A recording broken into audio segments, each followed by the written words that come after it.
មុន4ធ្វើឲ្យលោក Chuando មានវ័យក្បែរ60ឆ្នាំហើយប៉ុន្តែមើលទៅរូបសម្រស់របស់គាត់នៅតែសង្ហាអាចនិយាយបានថាគាត់ក្មេងជាងវ័យរហូតដល់10ឆ្នាំឯណោះ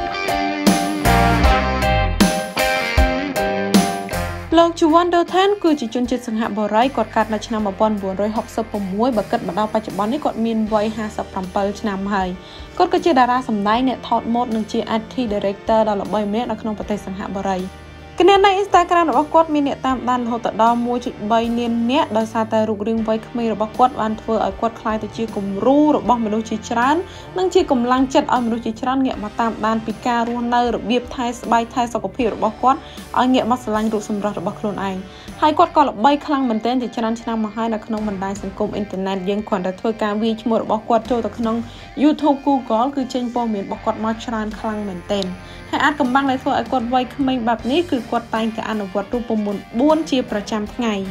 រូបមន្តទី1គឺផ្ដោតទៅលើការថែរក្សាសុខភាពនិងសម្រស់ពីខាងក្នុងលោកធ្លាប់បានលើកឡើងថាអ្នកទាំងអស់គ្នាត្រូវតែដឹងថាអ្វីដែលអ្នកទាំងអស់គ្នាញ៉ាំចូលទៅក្នុងពោះវាប្រៀបដូចជាការបន្ថែមកាឡូរីចូលខ្លួនឯងអញ្ចឹងហើយត្រូវចេះរើសរបបអាហារដែលល្អញ៉ាំគាត់មានទម្លាប់ក្រិតក្រមខ្លាំងមែនទែនទៅលើរបបអាហារប្រចាំថ្ងៃរបស់គាត់ដោយរបបអាហារភាគច្រើនគឺគាត់ញ៉ាំបន្លែចម្រុះផ្លែឈើគ្រាប់ធញ្ញជាតិសណ្ដែកអូតមៀលសុទ្ធហើយក៏ដូចជាត្រីសាច់ស្រស់ភាគច្រើននៅពេលដែលគាត់ញ៉ាំសុទ្ធគឺគាត់ញ៉ាំតែផ្នែកពណ៌សទេហើយដើម្បីបញ្ចេញជាតិពុលក៏ដូចជាជួយសម្រួលដល់ប្រព័ន្ធរំលាយអាហាររបស់គាត់គឺគាត់មានទម្លាប់ញ៉ាំទឹកច្រើនជាប្រចាំ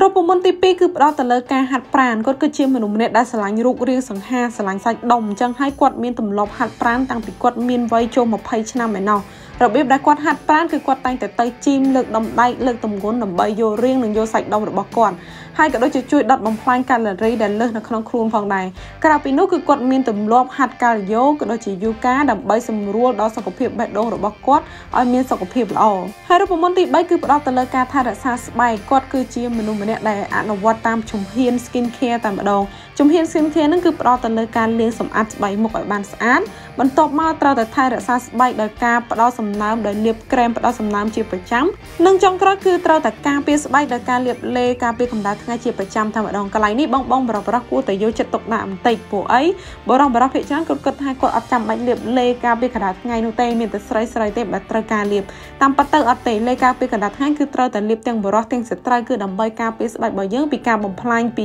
UV ដែលចេញពីព្រះអាទិត្យក៏ដូចជាការពារស្បែកពីជំងឺមហារីកស្បែកផងដែររូបមន្តទី4ចុងក្រោយគឺការថែរក្សាសុខភាពផ្លូវចិត្ត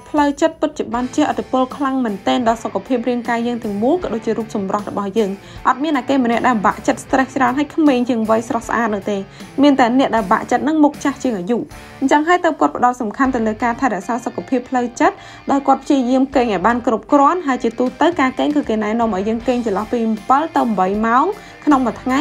ហើយគាត់ព្យាយាមគ្រប់គ្រង stress របស់គាត់និងធ្វើឲ្យចិត្តរបស់គាត់ស្ងប់ល្អតាមរយៈការហាត់យូហ្គាក៏ដូចជាការធ្វើការសមាធិជាប្រចាំជាសរុបរួមមកបើចង់ក្មេងបានយូរត្រូវថែទាំងសុខភាពពីខាងក្នុងពីខាងក្រៅហើយក៏ត្រូវថែរក្សាសុខភាពផ្លូវចិត្តផងដែរ